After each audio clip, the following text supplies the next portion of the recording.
Siempre me había intrigado la idea de la Deep Web.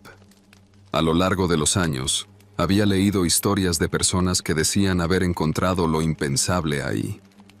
Hablaban de mercados oscuros, sitios que ofrecían desde documentos falsos hasta cosas mucho más perturbadoras, rumores de tráfico de personas, asesinatos en vivo y otras cosas que no quise creer en su momento. Sin embargo, mi curiosidad siempre había estado ahí, latente, esperando una excusa para manifestarse. Y una noche, finalmente decidí cruzar la línea. Era un jueves, cerca de la medianoche. Mi habitación estaba oscura, iluminada solo por el resplandor de mi computadora. El sonido del ventilador de la máquina zumbaba suavemente, llenando el silencio de la noche. Había leído lo suficiente como para saber que entrar en la Deep Web no era tan fácil como abrir Google y buscar lo que fuera. Necesitaba algo más, una forma de adentrarme en los rincones más oscuros del Internet. Descargué Tor, el navegador que todos decían que era la llave para ese otro lado de la red. Mientras el programa se instalaba, una extraña sensación de anticipación empezó a recorrerme. No estaba seguro de lo que encontraría, pero ya era demasiado tarde para dar marcha atrás. Me aseguré de tomar todas las precauciones posibles. Usé una VPN, cerré todas las pestañas y aplicaciones que no necesitaba y desconecté cualquier cosa que pudiera comprometer mi privacidad. No quería dejar rastros de lo que estaba a punto de hacer. Abrí Tor. El navegador era sencillo, casi como cualquier otro, salvo que en lugar de direcciones normales, usaba URLs incomprensibles, largas cadenas de letras y números. En ese momento, no tenía idea de a dónde ir. Lo primero que hice fue buscar sitios conocidos para principiantes, listas de enlaces .onion que prometían guiarme a lugares que valdría la pena visitar. Encontré una especie de directorio, el Hidden Wiki, una de las primeras paradas recomendadas para los novatos. El sitio cargaba lentamente, pero lo que apareció en mi pantalla me dejó helado. El Hidden Wiki no era como un Wikipedia normal. Desde los primeros enlaces, pude ver que estaba en un lugar donde las reglas no eran las mismas. Había secciones de todo tipo: drogas, armas, hackers ofreciendo sus servicios, pasaportes falsos, incluso un mercado negro para órganos. Sentí una mezcla de repulsión y fascinación. Una parte de mí quería cerrar la página de inmediato, pero otra parte, más oscura, insistía en seguir explorando. Decidí hacer clic en un enlace titulado The Silk Road Reloaded. Había oído hablar del Silk Road original, el famoso mercado negro de drogas que fue cerrado por el FBI hace años. No sabía si lo que estaba a punto de ver era real o simplemente una mala copia. La página tardó en cargar, pero cuando finalmente lo hizo, apareció una interfaz sencilla, como la de cualquier tienda en línea, pero lo que ofrecía no eran productos normales. Drogas de todo tipo: cocaína, LSD, MDMA, heroína. Podías comprar cualquier cosa si sabías cómo pagarlo en Bitcoin. No podía creer lo que veía. Era como si el mundo que conocía hubiera dado un giro inesperado, revelándome lo que normalmente permanecía oculto en las sombras. Justo cuando estaba a punto de cerrar esa página, algo llamó mi atención.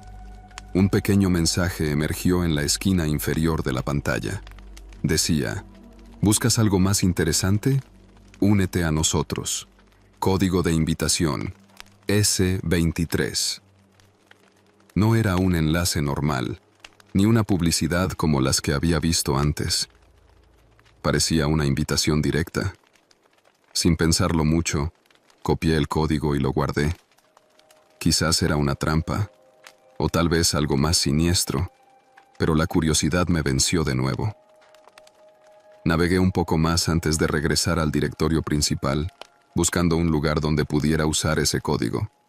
Finalmente, encontré una página llamada The Gate. No tenía mucha información, solo una barra para ingresar el código. Sabía que debería haber dejado todo ahí, pero no lo hice. Ingresé el código S23 y presioné Enter. La página se quedó en blanco por unos segundos y luego, lentamente, cargó una interfaz completamente negra con texto blanco. No había imágenes, solo texto que decía: «Bienvenido. Lo que estás a punto de ver no puede desverse. Continúa bajo tu propio riesgo». Ese mensaje debería haber sido mi advertencia, pero como muchas veces en la vida, ignoré la advertencia.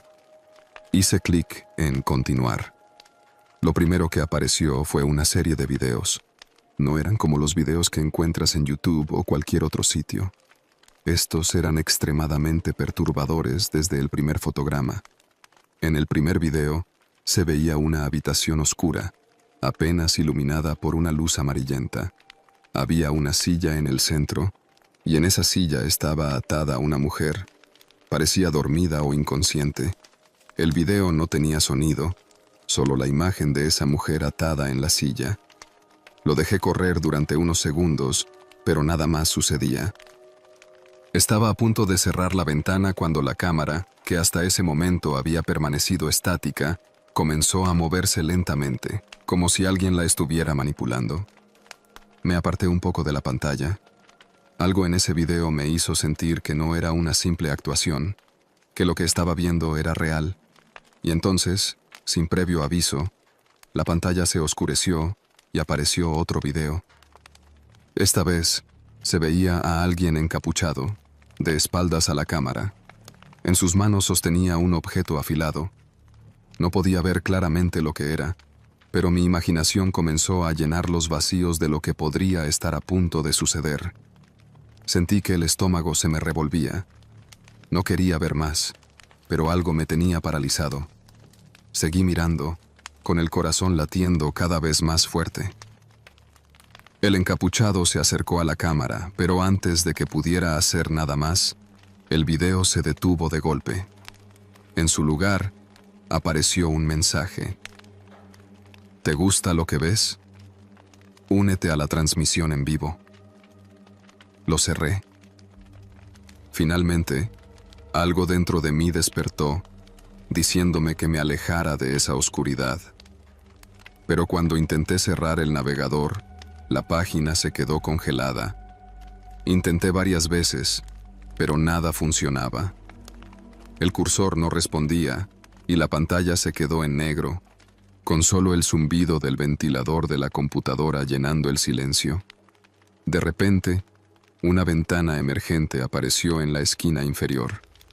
Esta vez no era una invitación, sino un mensaje directo, como si alguien estuviera intentando contactarme. ¿No puedes irte ahora? El miedo me envolvió.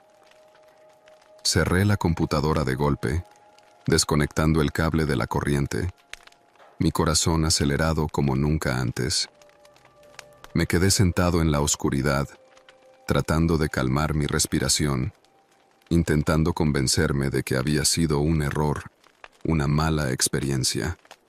Pero sabía que había algo más.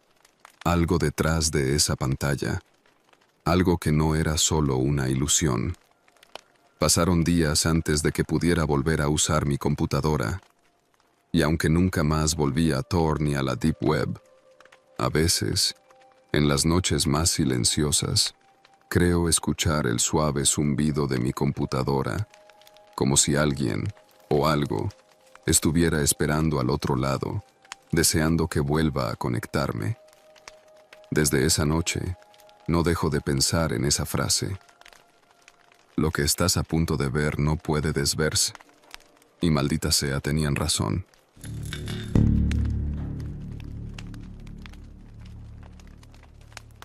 Siempre había oído historias sobre la Dark Web, esa parte del Internet donde lo que está escondido sale a la luz. Un lugar donde los límites de lo moral y lo legal se desdibujan, y donde uno puede encontrar cosas que no debería. Aún así, nunca pensé en entrar. Escuchaba esas historias como si fueran leyendas urbanas, cuentos para asustar a los curiosos. Pero como dicen, la curiosidad puede ser peligrosa, y una noche me dejé llevar. Era tarde, casi la medianoche, y estaba solo en casa. Mi departamento era pequeño, con paredes delgadas que dejaban pasar el sonido del tráfico lejano. La luz tenue de una lámpara iluminaba apenas el escritorio donde tenía la computadora. El resto de la casa estaba en completa oscuridad. El silencio era absoluto, roto solo por el zumbido constante del ventilador del equipo. Aquella noche, después de varias horas de navegar por foros y sitios comunes, decidí hacer lo que llevaba meses posponiendo: entrar a la dark web. Un par de amigos me habían contado que lo habían hecho, pero nunca daban muchos detalles. No te metas, no vale la pena, decían, pero eso solo encendió mi curiosidad. ¿Qué tanto podía ser real? Descargué Tor, el navegador necesario para acceder a los sitios ocultos.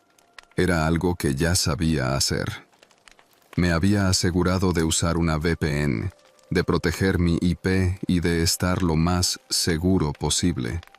Aunque las advertencias sobre la dark web siempre hablaban de riesgos que iban más allá de lo digital. Mientras el navegador se instalaba, la sensación en mi estómago era una mezcla de emoción y miedo. No sabía lo que iba a encontrar, pero sentía que estaba por cruzar una frontera que no debía. Una vez dentro, comencé con lo básico. El Hidden Wiki, una página que funciona como un índice de los sitios más accesibles de la dark web. Los enlaces, todos con la extraña extensión .onion, llevaban a mercados de drogas, foros clandestinos y páginas sobre cosas ilegales que jamás había imaginado.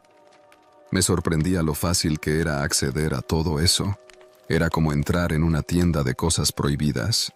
Todo estaba al alcance de unos pocos clics. Navegué un rato entre los enlaces.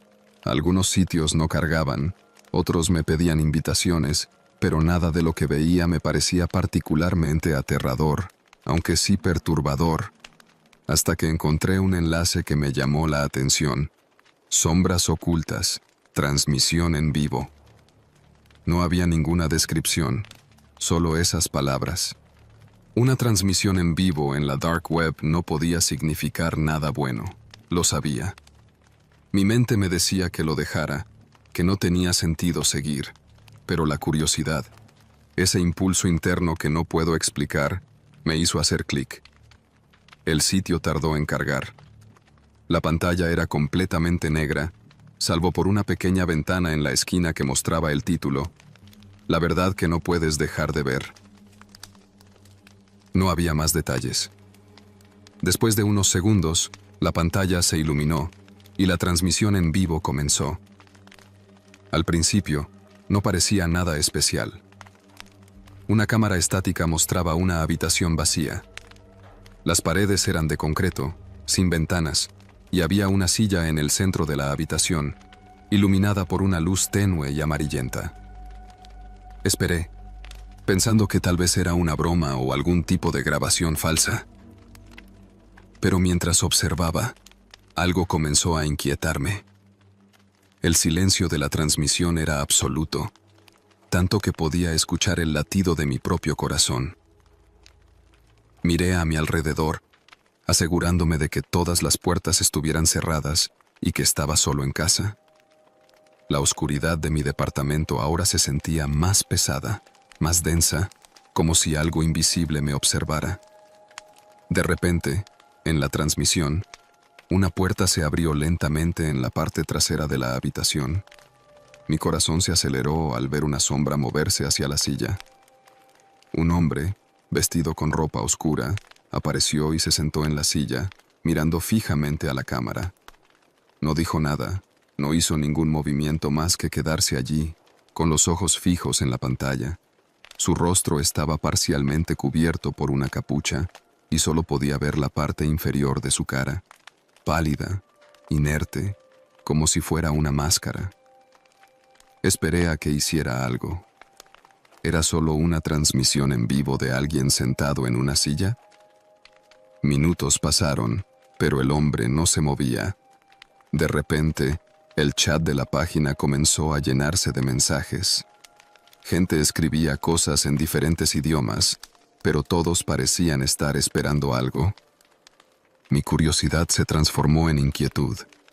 Algo me decía que la verdadera transmisión estaba por comenzar. Y entonces, lo hizo. El hombre en la silla levantó lentamente la mano y señaló la cámara. Un frío inexplicable recorrió mi cuerpo. No era que me señalara a mí, era la forma en que lo hacía, como si supiera que lo estaba observando, como si estuviera consciente de cada persona viendo la transmisión. El chat se llenó de comentarios ansiosos, y un mensaje en particular me hizo detenerme. «Él está viéndote». Lo ignoré. Seguramente era parte del espectáculo, algo para asustar a los novatos como yo. Pero luego, algo más apareció en pantalla. El hombre comenzó a hablar, su voz apenas un murmullo. No podía entender lo que decía al principio, pero la imagen se volvió más nítida y logré escuchar algo más claro. «Ahora ya sabes que estás dentro». Mi corazón dio un vuelco. La forma en que lo dijo, como si me hablara directamente, me hizo estremecerme. Cerré la pestaña del navegador de inmediato. No podía seguir viendo esa transmisión. Sin embargo, justo cuando me disponía a cerrar el navegador por completo, algo apareció en mi pantalla. Un mensaje emergente, como una ventana de chat. No provenía del navegador, sino de algún lugar dentro de mi computadora. El mensaje decía: «No puedes irte tan fácilmente. Ya estás aquí». La habitación, que antes había sido solo un refugio tranquilo en la oscuridad de la noche, ahora se sentía opresiva. Sabía que algo andaba mal. Moví el cursor frenéticamente, intentando cerrar todo, pero el mensaje no desaparecía. Intenté apagar la computadora, pero el sistema no respondía. Otro mensaje apareció en la pantalla. «Sabemos dónde estás». Me quedé helado. La realidad de la situación me golpeó como un balde de agua fría. Cerré la tapa de la computadora y me levanté de la silla, mi respiración agitada. Miré alrededor de la casa, esperando escuchar algo, algún sonido, una señal de que no estaba solo. El zumbido del ventilador en la computadora era lo único que rompía el silencio. Me quedé quieto, con los latidos del corazón resonando en mis oídos. Después de unos minutos, traté de calmarme. Me dije que todo había sido parte del show, un intento de asustar a quienes entraban a ese tipo de sitios por primera vez. Pero no podía ignorar la sensación de que algo o alguien realmente me estaba vigilando. Decidí desconectar la computadora, pero antes de hacerlo, la pantalla se encendió por sí sola. El mismo hombre de la transmisión estaba de vuelta. Ahora no estaba sentado en la silla, sino de pie, con la cámara enfocando solo su rostro. Sonreía, una sonrisa extraña y sin vida, y entonces dijo, con una claridad perturbadora: «Sabemos que estás solo». La pantalla se apagó de inmediato. Me quedé paralizado. No pude moverme durante lo que pareció una eternidad. El silencio en la casa ahora era insoportable. El zumbido del tráfico lejano parecía un eco lejano que no podía alcanzar. No sabía qué hacer. ¿Llamar a la policía? ¿Decirles que algo de la dark web me había amenazado? No había pruebas, ni rastros. Solo el miedo creciente de que lo que acababa de ver era más real de lo que podía soportar. Apagué la computadora y la desconecté. Esa noche no dormí, y hasta hoy evito quedarme solo en casa durante la noche.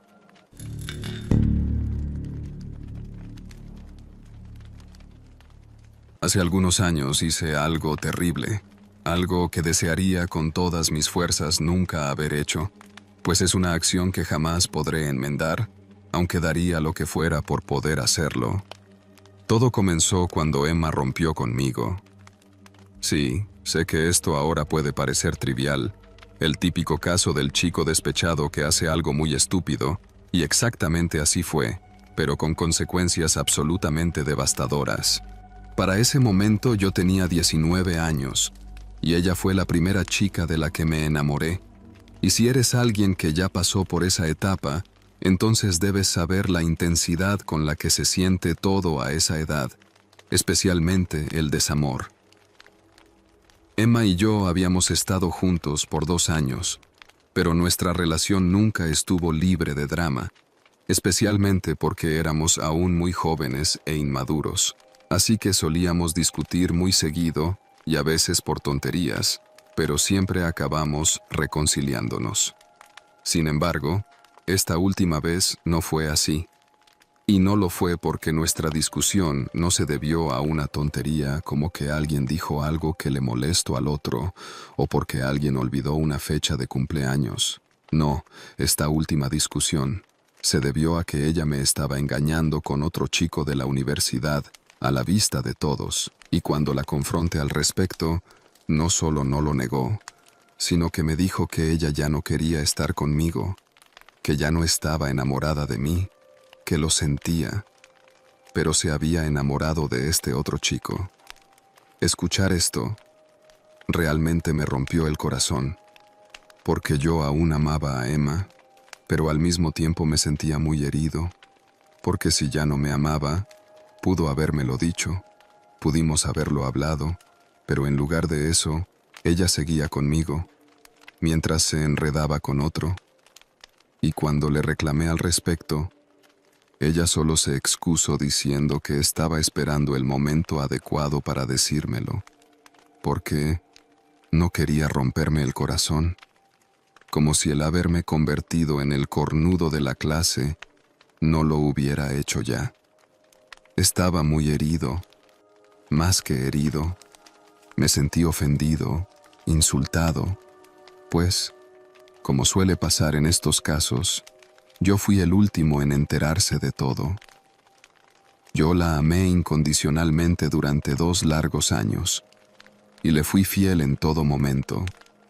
Todo para que ella me pagara con engaño y traición.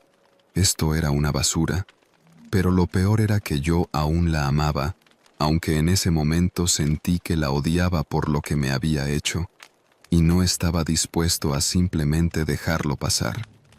Recuerdo que estaba tan deprimido y furioso que ni siquiera podía dormir. Estaba tan frustrado y enojado que honestamente podía sentir mi cuerpo temblar de rabia. Así que una noche, con mi corazón lleno de odio y oscuridad, encendí mi computadora portátil y entré a la Deep Web. Yo no era un experto en esto, al contrario.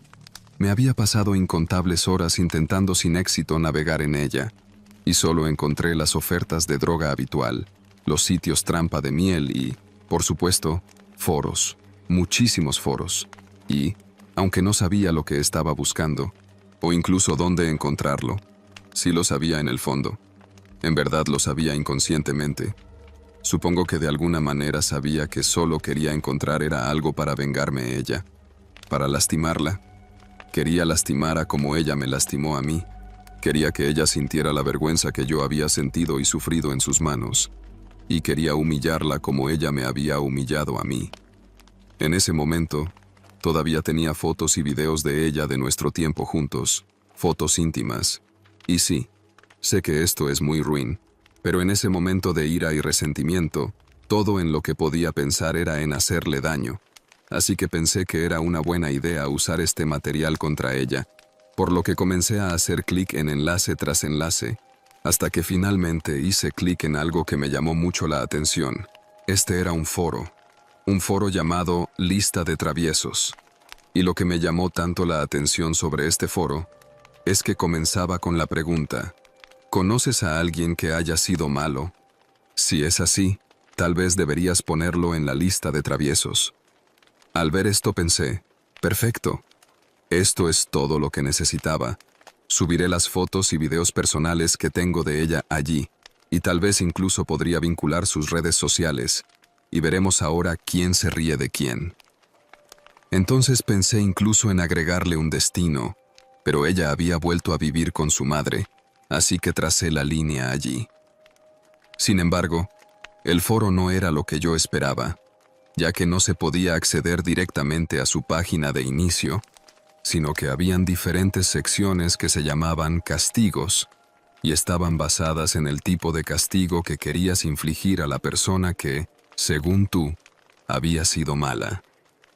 Recuerdo haber pensado en lo dramáticas que eran todas estas secciones de castigo. Unas de estas eran elfos en un estanque, campos helados, y había una que me llamó particularmente la atención. Esta era regalo de Santa. Ese me hizo reír y tomarlo menos en serio, así que le di clic allí, y luego de hacerlo, tuve que esperar como 2 minutos antes de que se cargara esta página blanca brillante, llena de múltiples cuadros de texto negros y rojos, cuyo título decía: Santa está esperando para escribir su lista de traviesos. Por favor, complete los detalles, y él hará el resto. Lindo, pero también pensé que era un poco tonto. Completé el formulario solicitado, sin escatimar en el nombre, la edad, el cumpleaños y los enlaces de sus redes sociales. Esto último era en lo que tenía mayor interés, ya que, como les dije, mi intención era publicar estas fotos y videos en sus redes sociales. Así que allí estaba todo lo que había buscado tan desesperadamente, y por supuesto, ya había subido las fotos. Una vez completado el proceso, me apareció una especie de pequeña ruleta navideña, la cual debía girar, y según lo que ésta arrojara, sería el nivel de severidad del castigo que Santa le daría por traviesa, y al accionarla, ésta se detuvo en premio mayor. Recuerdo haber sentido esa sensación de satisfacción maliciosa, pensado en la cara de Emma al sentirse expuesta, mientras mi cara esbozaba una media sonrisa. Lo único que lamenté entonces es que el programa no me permitía subir ningún video, pero pensé que las fotos serían más que suficientes. En ese punto, me volvió a pedir la dirección de la persona, pero como les dije antes, no estaba listo para llegar tan lejos.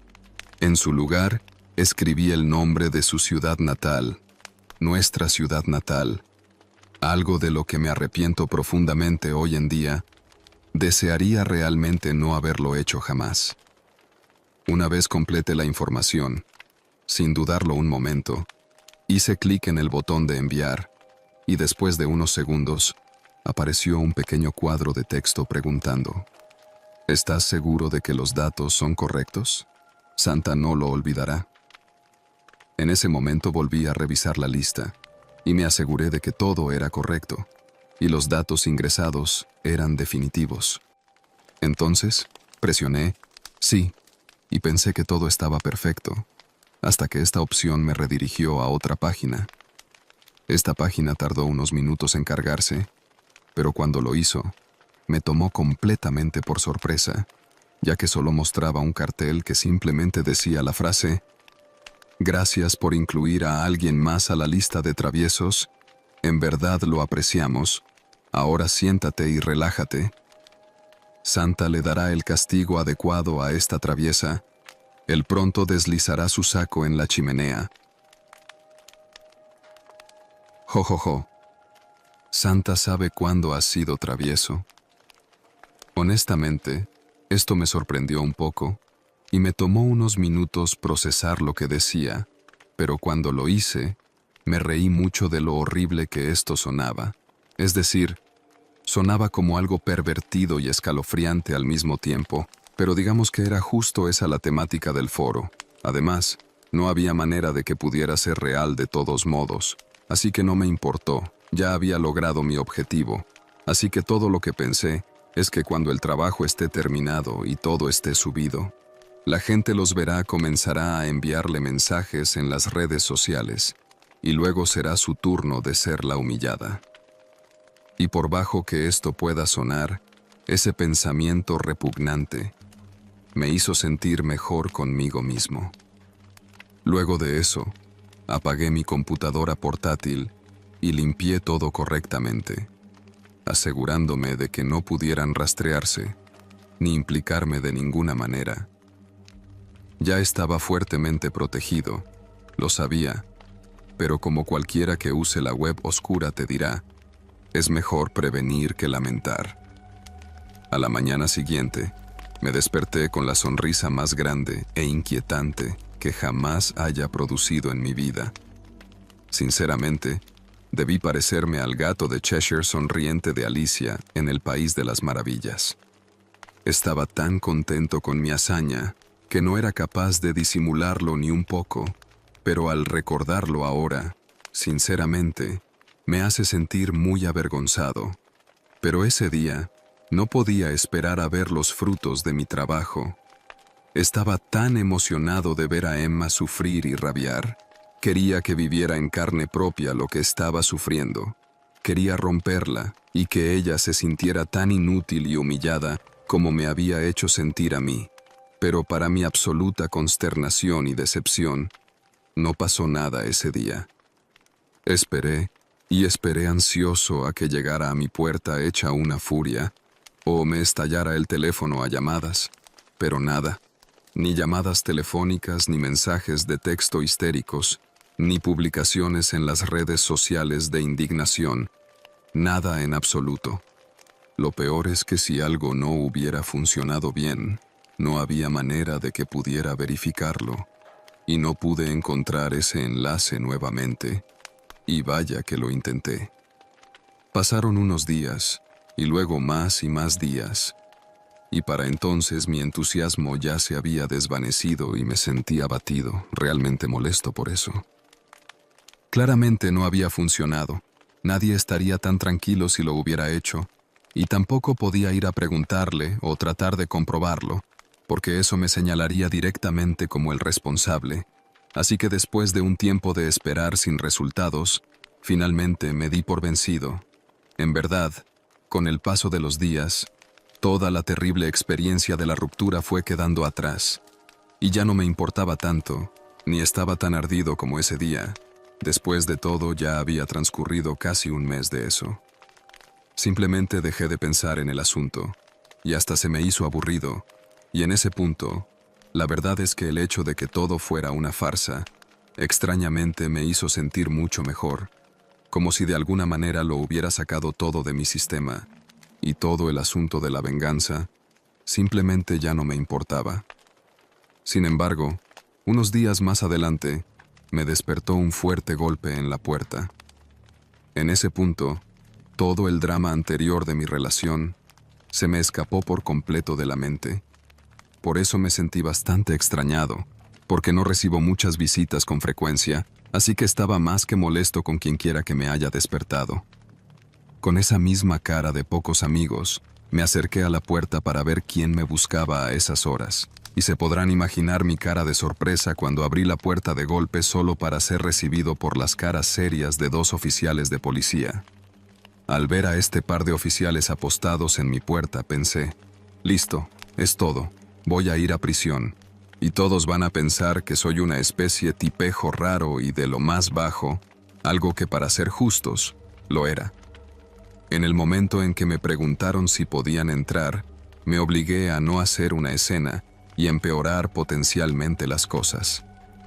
Recuerdo haber estado bastante sorprendido de que no me hayan arrestado.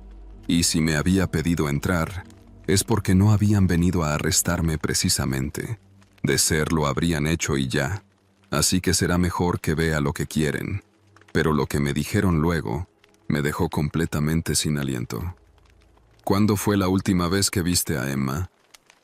Me quedé mudo por un segundo, y debí haber parecido la persona más culpable del mundo por mi reacción. Y al darme cuenta de esto, rápidamente me quité la expresión de sorpresa y terror que tenía en mi rostro. Traté de responder con la mayor calma que pude. No la veo desde que rompimos. Hace unas 5 semanas más o menos, les respondí, lo cual era cierto, pero aún así no me salvó de su línea de investigación, como tampoco de su intenso escrutinio y la lluvia de preguntas posteriores.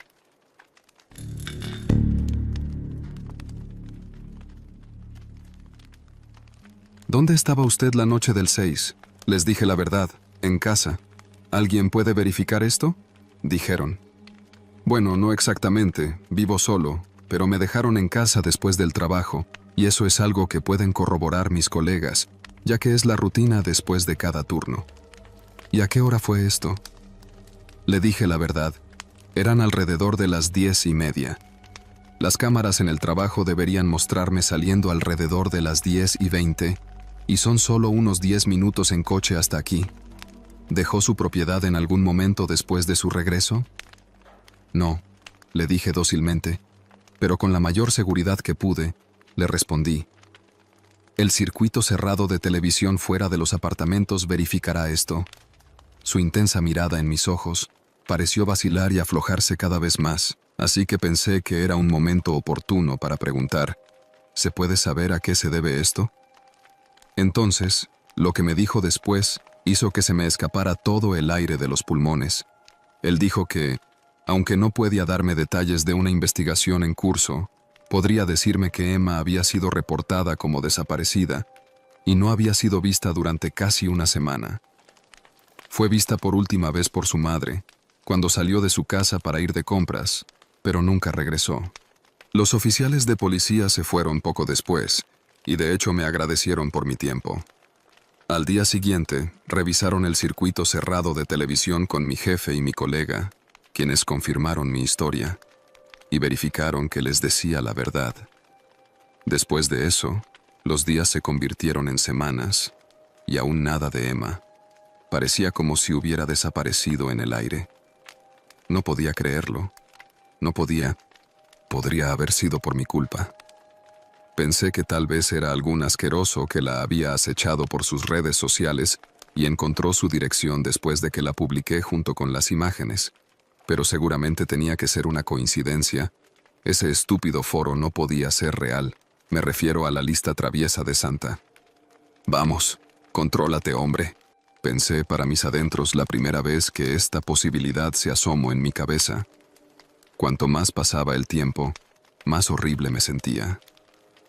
Sé que no era físicamente responsable de lo que sea que le haya pasado a Emma, pero de una forma u otra, yo realmente sentía que había causado esto, o al menos había puesto las ruedas en movimiento.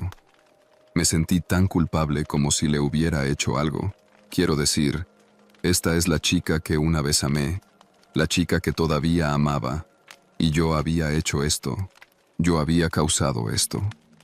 Ella y su pobre madre habían estado separadas durante años, y fui yo quien finalmente logró que se reconciliaran, y lo hice para devolverle la alegría de estar de nuevo con su madre, para luego, por puro egoísmo y resentimiento, simplemente destruirla peor de lo que jamás hubiera imaginado. Durante esas semanas en que no se supo nada de Emma, no podía vivir con la culpa y la inmensa vergüenza que sentía. Traté de seguir adelante normalmente con mi vida, pero era imposible. No podía dormir, no podía comer, pero sabía que lo merecía. Merecía este dolor que me estremecía. Cada vez que me sorprendía sintiendo lástima de mí mismo, me recordaba que yo no era una víctima, sino que soy un monstruo y un cobarde, un lobo con piel de oveja. Y si alguien se merecía un destino horrible, era yo, no ella. Fui tan egoísta, tan repugnante y patético, que comencé a beber hasta quedar inconsciente. Cualquier cosa para adormecer el dolor que me quemaba por dentro. Cualquier cosa para sacar de mi cabeza la imagen de su rostro aterrorizado y los sonidos de sus gritos. Solo Dios sabe lo que podía estar viviendo, o si ya no estaba con vida. Ni siquiera podía ir a la policía. ¿Cómo podría?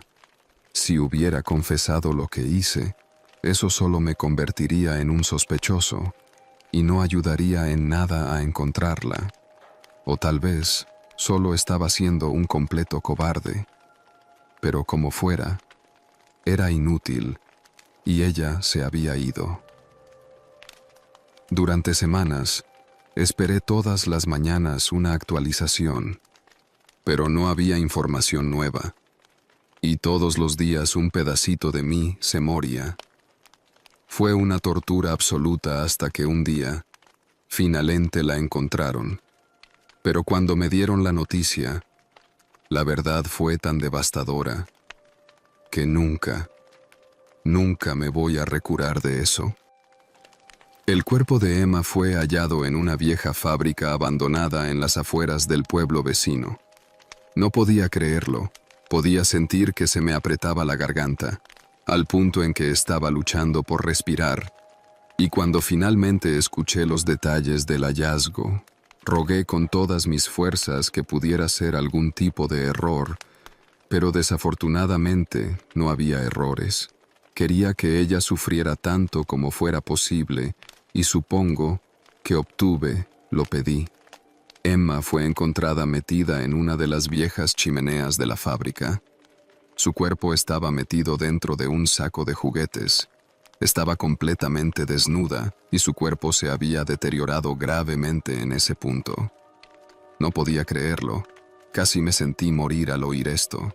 Más aún cuando el oficial dijo que su cuerpo estaba prácticamente irreconocible y que la única razón por la que pudieron identificarla en el momento en que fue hallada es porque dentro de la cuenca de uno de sus ojos tenía una nota de papel que tenía escrita la frase: Traviesa número 22. Emma, debiste haber sido una niña buena. Santa siempre sabe cuando has sido travieso. Me desmayé. Me desplomé al piso justo donde estaba y me golpeé fuertemente la cabeza con el impacto. Esto debía ser algún tipo de broma macabra. Cuando recuperé la conciencia, esperé y recé para que fuera solo un mal sueño, pero por supuesto que no. Fue real, todo fue una pesadilla, pero pasó en la vida real, y todo fue por mi culpa, y lo siento tanto, Emma.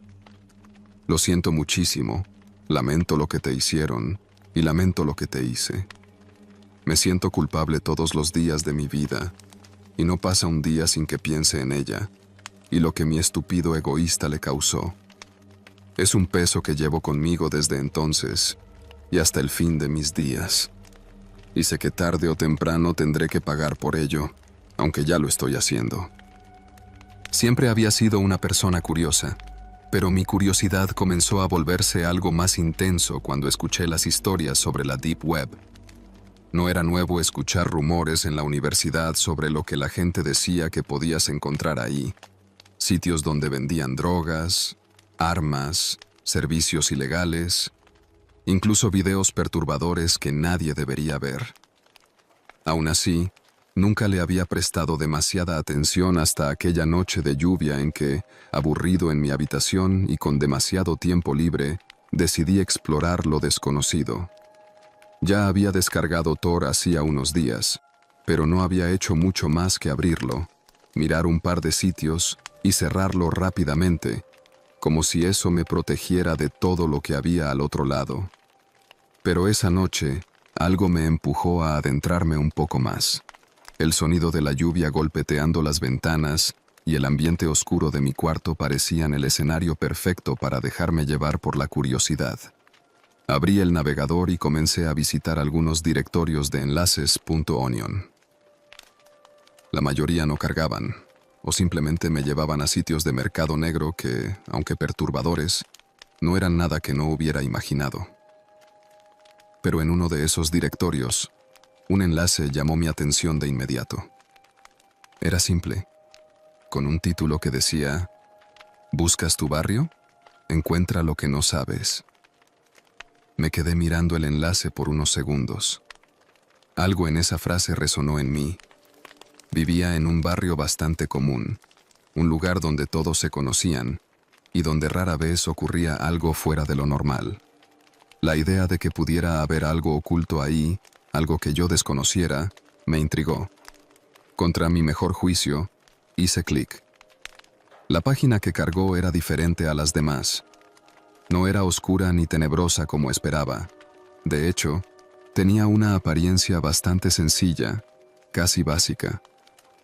Mostraba un mapa interactivo. Al principio pensé que era solo un mapa normal, como cualquier otro que puedes encontrar en Google. Pero algo no cuadraba. No era un mapa de una ciudad cualquiera, era un mapa de mi ciudad. Mis ojos se abrieron de sorpresa al ver que el mapa se centraba justo en el área donde vivía.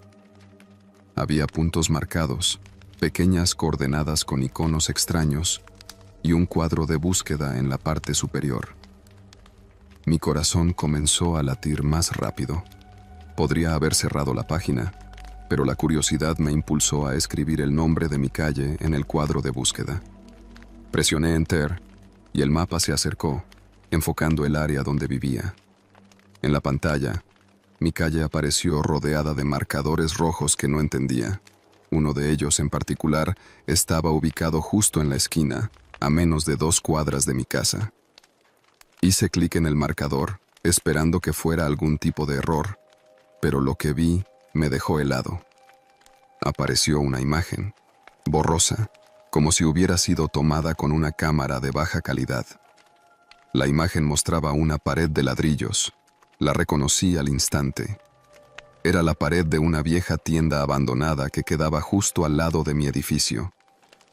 Esa tienda había estado cerrada durante años, y la mayoría de los vecinos ni siquiera se acercaban por allí.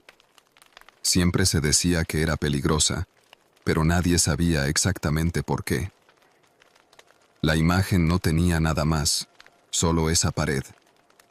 Sin embargo, debajo de la imagen había un mensaje, escrito en letras pequeñas y enigmáticas. Lo que buscas está más cerca de lo que piensas. Cerré la ventana del navegador de inmediato. Mi respiración era rápida y me sentí como si alguien me hubiera arrojado agua fría. ¿Cómo era posible que alguien tuviera esa imagen? Y lo más importante, ¿por qué estaba en un sitio tan oscuro como ese? Intenté racionalizarlo, pensando que tal vez era una simple coincidencia, pero algo en mí sabía que no lo era. La inquietud me invadió. No podía quedarme tranquilo con lo que acababa de ver. Miré por la ventana de mi cuarto hacia la calle. Todo estaba en silencio. Las luces de los faroles iluminaban apenas las aceras mojadas, y la tienda abandonada seguía ahí, con su fachada agrietada y su aire de abandono. Decidí que tenía que ver por mí mismo lo que había detrás de esa imagen. No podía quedarme con la duda. Tomé una linterna y una chaqueta y salí de mi departamento. Bajé las escaleras y salí a la calle. El aire frío y húmedo de la noche me golpeó de inmediato, pero no me detuvo. Caminé hacia la esquina, donde se encontraba la vieja tienda. Era un lugar que solía evitar, pero esta vez mis pies parecían moverse solos. Al llegar, la tienda estaba tan desierta como siempre. La fachada estaba cubierta de grafitis y la puerta principal estaba cerrada con una gruesa cadena oxidada. Rodeé el edificio, buscando la pared que había visto en la imagen. No me costó mucho encontrarla. Era la misma pared de ladrillos rojos desgastados por el tiempo, con una pequeña ventana rota que daba a una sala oscura en el interior. Encendí la linterna y pasé la luz por la pared. No parecía haber nada extraño, pero cuanto más miraba, más notaba pequeños detalles que antes habían pasado desapercibidos. Marcas en el ladrillo, como si alguien hubiera raspado la pared en varios puntos. Me acerqué, y justo cuando estaba a punto de tocar la pared, escuché un sonido. Me congelé. Era un sonido bajo, casi imperceptible, como si algo o alguien se moviera detrás de la pared.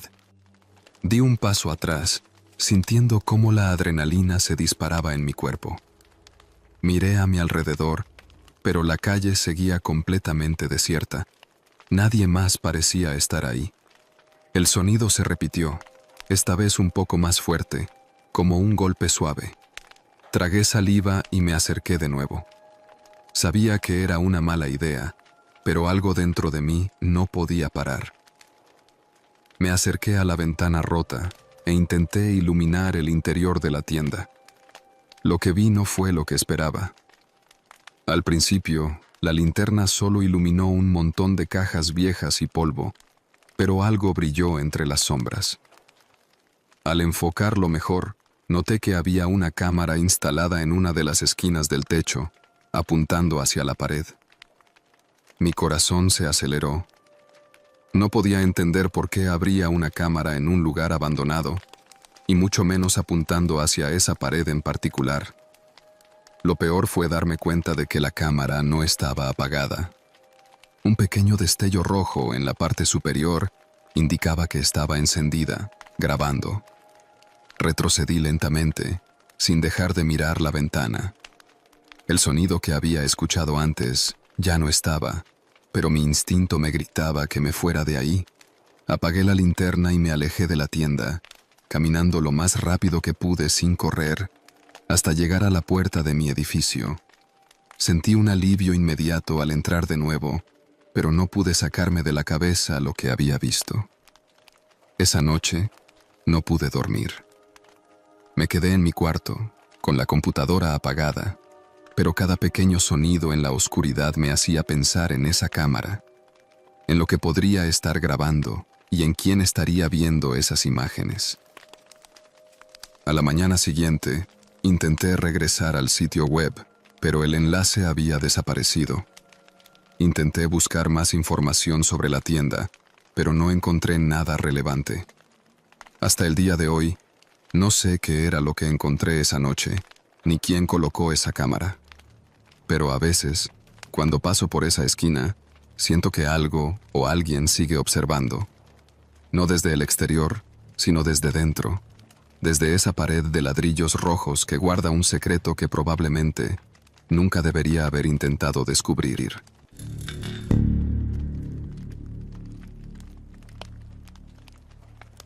Matthew Alexander Falder nació el 24 de octubre de 1988. Creció en una familia de clase media alta en el pequeño pueblo inglés de Knutsford y Cheshire. Más tarde estudió en la escuela secundaria King's en la cercana ciudad de Macclesfield, donde aparentemente destacó en sus estudios antes de ser aceptado para estudiar oceanografía sísmica en el Clare College de la Universidad de Cambridge. Después de obtener su licenciatura, Matthew continuó en la academia y obtuvo una maestría y un doctorado a lo largo de sus extensos años de estudio.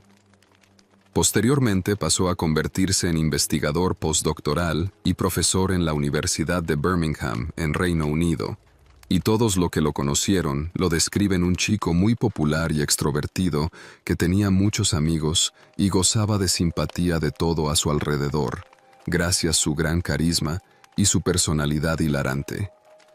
Pero lo que nadie sabía es que Matthew albergaba un profundo, oscuro y aterrador secreto que durante su primer o segundo año en la universidad. Matthew compartía una casa con varios otros jóvenes estudiantes. Era a lo que los estadounidenses se refieren como mixto, donde se confía a los estudiantes para elegir a los compañeros de casa más adecuados entre ellos, sin importar el género. Y así es como Matthew terminó viviendo con una chica anónima que luego habló de su escandaloso y perturbador sentido del humor. En una ocasión, Matthew bromeó con la mujer sobre filmarla en secreto mientras usaba el baño compartido de la casa. La sugerencia era tan ridículamente fuera de lugar que la mujer simplemente se rió y lo tomó como una broma. Pero la verdad es que él realmente la había estado filmando mientras ella se duchaba en el baño compartido. No era una simple broma, sino una admisión suave. Y el hecho de que ella no se lo tomara ni remotamente en serio, esto animó a Matthew a continuar con ese comportamiento depredador. Y a medida que avanzaba el tiempo, este hombre se arrastraría cada vez más y más profundo en una red de depravación digital que resultaría en uno de los casos criminales más desgarradores y vergonzosos de la historia de Gran Bretaña. Como muchos de sus colegas, Matthew pasó mucho tiempo usando una computadora para escribir investigaciones y estudiar, pero como era un investigador puramente dedicado, permanecía pegado a un teclado a veces hasta 12 y 16 horas por día. Si bien a otros les habría parecido algo tedioso mirar una pantalla durante tanto tiempo, Pero Matthew no tenía ningún problema con ello. Al contrario, para él resultaba algo fascinante todo lo que Internet tenía para ofrecer, en especial cuando descubrió la Deep Web. Matthew comenzó a familiarizarse con lo que se conoce como Tor, que es en realidad un acrónimo que significa enrutador cebolla, una variedad de software gratuito de código abierto que permite la navegación y la comunicación anónima en línea. Este dirige el tráfico de Internet a través de una red mundial gratuita que consta de más de 7.000 relés, todos mantenidos por voluntarios de todo el mundo. Para quienes no están familiarizados, Tor es un enrutador que protege la privacidad personal de un usuario al ocultar su ubicación y su uso a cualquiera que realice vigilancia de red o análisis de tráfico. Pero como cualquier herramienta web, este puede ser utilizado para bien o para mal. Esto solo depende del usuario, y en el caso de Matthew, su intención era nada menos que perversa. Este hombre comenzó a usar su anonimato recién descubierto para acceder a sitios web de contenido extremadamente violento, de explotación infantil, usando nombres de usuario que son tan perturbadores como su conducta misma. Estos eran 660 y 6 Devil y Evil Mind. Pero a Matthew no solo le gustaba mirar algunos de los videos gráficamente más perturbadores y escalofriantes que existen en la red oscura, lo ya es bastante decir, sino que también los descargaba y los hizo circular entre otros rincones de la web oscura. Estos videos no solo incluían aquellos que mostraban el abuso de niños, sino también la tortura y ejecución de adultos, ancianos y animales, los cuales navegaban por sitios web como Heridos hasta la médula y Diversión sin límites. Estas eran los lugares que Matthew solía visitar a manera recreación relajante, después de un día duro de trabajo en la universidad. Sin embargo, esta no era la única manera en la que le gustaba divertirse, también lo hizo de otras maneras. En algún momento alrededor del año 2009, Matthew comenzó a pescar con gato a una serie de usuarios de Internet desprevenidos. Al principio, era una diversión inofensiva, como contactar a vendedores en línea y exigir precios escandalosamente bajos para sus productos. Luego escaló hasta el punto de atraer a jóvenes ingenuos para que se presentara en lugares remotos, para acudir a citas que nunca sucedieron. Pero en lugar de aburrirse de tales tonterías, él continuó aumentando el alcance y la escala de estas acciones, y cuanto más lo hizo, más oscuras se volvían. Se cree que en algún momento, a principios de la década de 2010, Matthew se encontró con un anuncio en el mercado en línea de Gumtree.com, el cual había sido publicado por una niña de 14 años que deseaba encontrar un trabajo de niñera los fines de semana para poder ganar algo de dinero. Es aquí cuando la retorcida mente de este hombre lo lleva a emprender un camino sin retorno de perversión y maldad que le otorgaría un lugar muy infame en la historia de su país. Haciéndose pasar por una estudiante de arte de edad similar llamada Liz Matthew, este se acercó a la niña anónima, inició una conversación y poco a poco comenzó a ganarse su confianza a medida que interactuaba con ella. Liz le dijo a la niña anónima que estaba dibujando o pintando una serie de imágenes de naturaleza muerta de sujetos humanos. Y es así como Matthew convenció lenta y metódicamente a esta chica para que enviara fotos comprometedoras de ella misma, todo bajo la impresión de que sus motivos eran relativamente inocentes y artísticos. Pero lo que la jovencita no sabía es que estaba a punto de abrir la puerta de una perversa trampa. Después de obtener las fotografías de la adolescente, Matthew finalmente le reveló que no existía Liz, y le dijo a su víctima que si no cumplía con todos sus caprichos, filtraría estas fotografías en línea.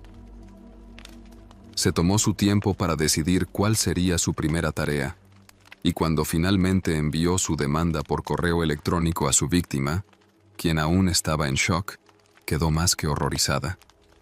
Matthew le ordenó a la niña que tomara una fotografía de ella misma, lamiendo la tapa del inodoro en su escuela secundaria. Esta tarea no solo sería extremadamente humillante y antihigiénica para su víctima, sino que también serviría como material de chantaje adicional, asegurando así que ésta no pudiera rehusarse a sus futuras demandas. El nombre de esta joven no puede ser revelado por razones legales, debido a su edad en el momento de haber sido víctima del delito, pero ésta ofreció luego una declaración anónima a los medios británicos. Me avergonzó. Esas fotos eran horribles, y no quería que ninguno de mis amigos pensara que quería hacer eso, pero también sentí que nadie me entendería, o me creería, porque no había nadie allí sosteniéndome o poniendo un cuchillo en mi cuello. Nadie estaba obligándome físicamente a hacerlo, a pesar de que eso era lo que sentía todos los días durante meses, declaró la joven. En las semanas y meses siguientes, Matthew le enviaba mensajes de texto a la chica con exigencias cada vez más perversas y peligrosas todos los días. Cuando me despertaba, habría un mensaje de él. Él decía que cuando llegara a casa de la escuela habría un mensaje, incluso cuando no estuviéramos hablando. Estaba ansiosa porque pasaba todo el día solo esperando a que llegara el siguiente mensaje. Además del estrés de la terrible experiencia, esto tuvo un efecto devastador en los estudios y las relaciones de la niña y vida diaria. Dejó de hablar con su familia, dejó de salir. Cada momento de vigilia lo pasó tratando de apaciguar la voluntad de Matthew para evitar que las fotos se filtraran eventualmente. Él la convirtió en su esclava. Y mientras la niña se acercaba cada vez más al precipicio de una crisis total, le suplicó a Matthew que la dejara en paz, pues ya había cumplido con todo cuanto él había pedido, incluyendo enviar más fotos íntimas de sí misma, haciendo cosas totalmente denigrantes. La chica confesó querer quitarse la vida, nada de extrañar en alguien tan joven que está siendo víctima de un abuso diario y prolongado. Mientras tanto, Matthew colgaba este contenido en uno de sus sitios web hardcore favoritos. Allí escribió extensamente sobre el tormento que le infligió y se jactaba de haber atrapado a la niña de 14 años en una red de desesperación y humillación, afirmando que su intención era romperla mentalmente y que no le importaba si ella vivía o moría. Otras entradas del diario incluían una lista titulada 100 cosas que queremos ver al menos una vez. Dos de los puntos incluidos eran una niña siendo usada como diana y un video que muestra los huesos de un niño siendo quebrados lenta y deliberadamente por una persona obviamente sádica. Cuando la niña sacó a relucir el tema de quitarse la vida, él en realidad la animó a hacerlo, diciendo que en realidad ya había subido las fotos de ella para en varios sitios de la web oscura, y si se quitara la vida, esas mismas imágenes llegarían a las bandejas de entrada de sus familiares, amigos y maestros. Este hombre era un verdadero sádico. Él realmente disfrutaba de infligir dolor y humillación a sus víctimas. Disfrutaba de su desesperación y de verla romperse psicológicamente. No está claro cuándo o cómo la niña anónima logró evadir a Matthew, pero sabemos que en al menos un caso, este cumplió sus amenazas y envió fotografías comprometedoras de la niña a sus propios padres. Es más que probable que sea la misma niña anónima que dio entrevista después de su terrible experiencia, ya que en un momento se la cita diciendo: «No hablo con mi familia nunca más. Supongo que sentí que no lo entenderían. Entonces, cuando finalmente les dije que lo que pasó, básicamente dijeron que era mi culpa, y así fue como la relación se rompió». Habiendo completado el ciclo de manipulación, chantaje y abuso, Matthew simplemente pasó a buscar otra víctima y la Internet contemporánea demostró ser una buena elección para un depredador tan depravado, usando una serie de 70 personalidades falsas diferentes, cuidadosamente diseñadas. La operación de chantaje de Matthew continuó durante muchos años y con muchas víctimas aleatorias. Las identidades de la mayoría de estas víctimas han cambiado, y siguen siendo un secreto celosamente guardado, pero utilizando un desglose de los cargos presentados contra él, podemos armar una imagen bastante detallada de lo que Matthew los obligó a hacer. Algunos de estos cargos son simplemente demasiado obscenos, incluso para un canal de terror como este, pero los cargos de los que fue imputado nos dan una mirada de lo aberrante de sus acciones. Algunos de los menos obscenos fueron, y cito, trabajo forzado obligatorio. Esto significaba que Matthew había chantajeado a una de sus víctimas para que realizara pequeñas tareas para él, esencialmente convirtiéndolos en esclavos modernos. Matthew también fue acusado de 3 cargos de participación en las actividades de un grupo del crimen organizado. Significan que hay una buena posibilidad de que éste compartiera evidencia de sus crímenes con una gran red en línea de depredadores. Pero no fueron solo imágenes indecentes lo que Matthew compartió. La Fiscalía de la Corona del Reino Unido luego acusó a este hombre de 2 cargos de posesión, y se cree que simplemente descargó uno de los manuales de depredadores y fue escrito por otra fuente, mientras que es casi seguro que el segundo manual fue compuesto por el propio Matthew, y detalla exactamente cómo pudo chantajear a tantas personas diferentes, de diferentes ámbitos de la vida. Al mismo tiempo, es casi un hecho que este manual fue encontrado y descargado por otro depredador británico, un hombre de Norfolk de 36 años, llamado David Wilson, que admitió 96 delitos relacionados con la explotación infantil a principios de 2021. Parece que la investigación sobre las actividades en línea de Matthew comenzó en algún momento de 2013 y en el transcurso de los siguientes 4 años a la Agencia Nacional contra el Crimen de Gran Bretaña se unirían nada menos que al MI6 de Seguridad Nacional de Estados Unidos y la Policía Federal Australiana.